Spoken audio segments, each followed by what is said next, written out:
Alors, Isabelle a parlé de contexte angoissant. Moi, je trouve que c'est extrêmement stimulant.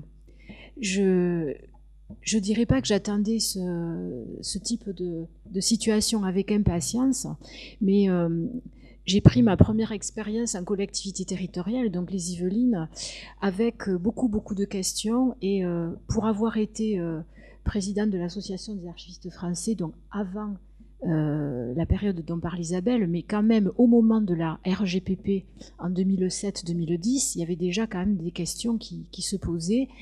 Les départements à l'époque avaient tendance à penser que la RGPP c'était pour les services centraux de l'État, mais moi je trouvais que c'était quand même, il y avait beaucoup de ramifications et d'articulations, et que de toute façon on n'en avait pas terminé avec la décentralisation. Donc j'ai pris ce boss dans les Yvelines avec comme projet pour moi posé par le département des questions de réorganisation, de mutualisation et de réflexion sur l'exercice des politiques publiques, et en particulier de la compétence archive pour ce qui nous concerne.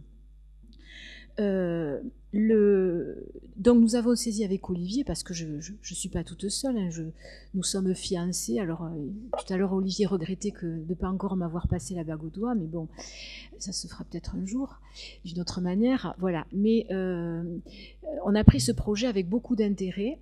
Et je tiens aussi à remercier ici les équipes, hein, à la fois l'équipe des Yvelines et celle des Hauts-de-Seine, qui sont rentrées dans le projet.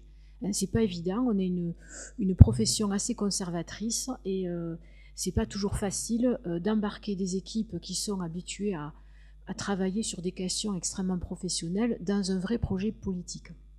Alors, projet politique, c'est le cas de le dire, puisque le projet de fusion des Yvelines et des Hauts-de-Seine est avant tout un projet politique qui s'inscrit dans la réflexion menée sur le périmètre de la métropole du Grand Paris. Vous suivez peut-être de temps en temps, même si c'est loin Isabelle, hein, mais les réflexions voilà, portées à la fois par les collectivités, mais aussi par le gouvernement et le président de la République, qui a bien sûr son mot à dire là-dessus. Mais c'est un vrai bras de fer, hein, entre les départements à la fois de la petite et de la grande couronne, puisque quel que soit leur bord politique, on assiste quand même à je dirais, une approche commune, une approche politique commune de l'ensemble des départements, à la fois de la petite et de la grande couronne, et puis l'État, le gouvernement, qui lui n'est pas du tout sur la même longueur d'onde. On a commencé ce travail de fusion alors la réflexion en 2014-2015, et plus concrètement en 2016. Olivier a parlé de la délibération de juin 2016 qui a été votée quand même par les deux assemblées quasiment à l'unanimité, pour les Yvelines en tout cas à l'unanimité, puisque c'est le même bord politique pour toute l'assemblée. Et en février 2016, la création d'un établissement public interdépartemental qui a accueilli des services appartenant à des compétences obligatoires du département, enfin des départements. D'une part, la voirie, hein, donc l'entretien et la réfection des routes, et puis l'adoption, mais également l'archéologie. Hein, c'était la première compétence qui a été proposée, et c'est nous, enfin la direction que je pilotais, qui l'a proposée, avec l'approche aménagement du territoire. Donc aménagement du territoire, un peu de social, mais également dans le contexte d'aménagement du territoire, la création d'une société d'économie mixte des deux départements qui s'appelle Citalios, qui pose par exemple le problème de la gestion et du traitement des archives de cette société d'économie mixte, qui est donc gérée par les deux départements. Voilà. Et nous avons avec Olivier décidé d'anticiper, plutôt que de se mettre en position désert des Tartares, où on regarde, je sais pas, la montée en puissance des intercos, on regarde si la région va prendre ou pas, etc., en mode force de proposition et réflexion sur ce que pourrait être des archives départementales de demain dans le cadre de la fusion de ces deux départements. Alors on a piloté ce projet en mode un peu carte blanche. Nos départements nous ont soutenus et laissé l'initiative des propositions. Et comme je l'ai dit, on a embarqué les équipes, on a travaillé beaucoup sur l'approche territoriale. Donc on est parti de l'étude de nos deux territoires, qui ont fait partie, comme Olivier le soutenait tout à l'heure, le disait tout à l'heure, d'un département, la Seine-et-Oise. Et donc, à travers 6 séminaires qui ont réuni les 2 équipes, mais aussi avec la prise de conseils extérieurs avec des différents types d'intervenants, on a construit une vision commune sous la forme d'un plan stratégique qui, quel que soit, je dirais, l'issue de cette réflexion et de ce projet de fusion, qui, je le rappelle, est un projet politique, aboutira quand même à un rapprochement, en tout cas un travail de coopération. Et que les 2 départements pourront aussi appliquer ce plan stratégique chacun de leur côté. Mais il est le fruit d'une réflexion commune, d'approche commune, tant d'un point de vue politique que d'un point de vue professionnel. Et derrière cette réflexion et cette vision commune, il y a les idées suivantes. La première, c'est que le territoire est le point de départ de la réflexion. Et notre premier axe stratégique dans le cadre de ce plan, c'est d'avoir une approche différenciée des territoires. Olivier a souligné, la polysémie du terme territoire, les différentes approches. Donc c'est ce qui est au centre de notre approche, c'est une approche différenciée des territoires. 2, la remise au centre de nos préoccupations des usagers, avec tout ce que ça comporte. On s'est rendu compte que finalement, oui, on avait une approche très soucieuse des usagers, mais on a tendance à leur offrir la même chose à tous. Et l'idée, c'est peut-être de réfléchir en fonction de la combinaison usager-territoire, qu'est-ce qu'on peut faire pour faire évoluer cette approche. Et donc, du coup, avoir une approche singulière pour nos départements par rapport à celle d'autres départements, par exemple. 3, réfléchir sur la place des archives dans la construction du territoire apprenant.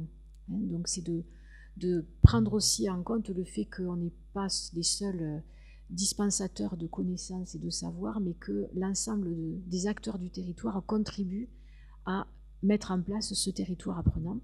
Et 4, le dernier axe stratégique, c'est de réfléchir à comment on va réussir notre fusion, notre rapprochement. Voilà.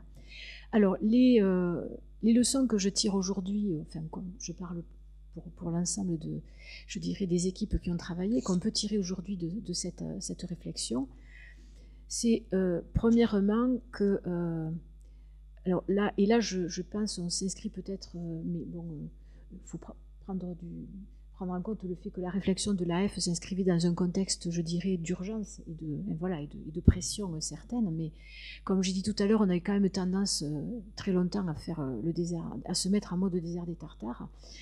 Je pense qu'il n'y a pas un modèle, il n'y a pas un seul modèle, et que rattaché à la région ou rattaché, moi je pense qu'il faut essayer d'être un peu plus audacieux et se dire que c'est pas non plus des projets d'archivistes, ce sont des projets politiques, ce sont des projets qui doivent venir des collectivités, et que donc il faut être à l'écoute des collectivités.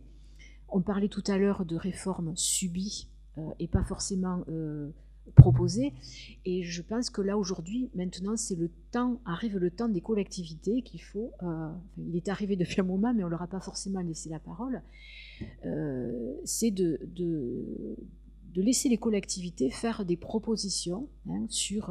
alors je ne dis pas qu'il faut qu'on aille vers l'anarchie, mais là je vais prendre dans 15 jours mes fonctions dans un département rural, en l'occurrence l'Aude, et je pense que je vais faire un grand écart, mais l'Aude et les Yvelines, ça n'a rien à voir. Donc laissons les collectivités faire leurs propositions. 2, sur la compétence archive, là aussi, il faut s'écarter d'un monolithisme qu'on a du mal à lâcher, c'est-à-dire cette compétence obligatoire pour les départements, elle est peut-être aussi à réviser, peut-être qu'il y a divers aspects dans la compétence qui peuvent être partagés sous forme de partenariat, par exemple, et là, voir à quel niveau de collectivité on peut engager d'autres collectivités.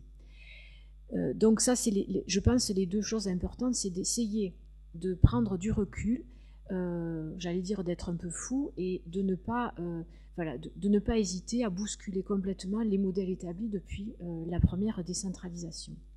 Là, mais il y en aura peut-être d'autres.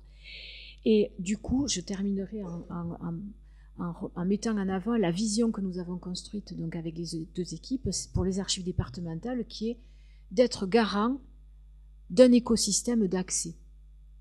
Voilà. Être garant d'un écosystème d'accès, l'accès c'est la finalité de notre mission, hein.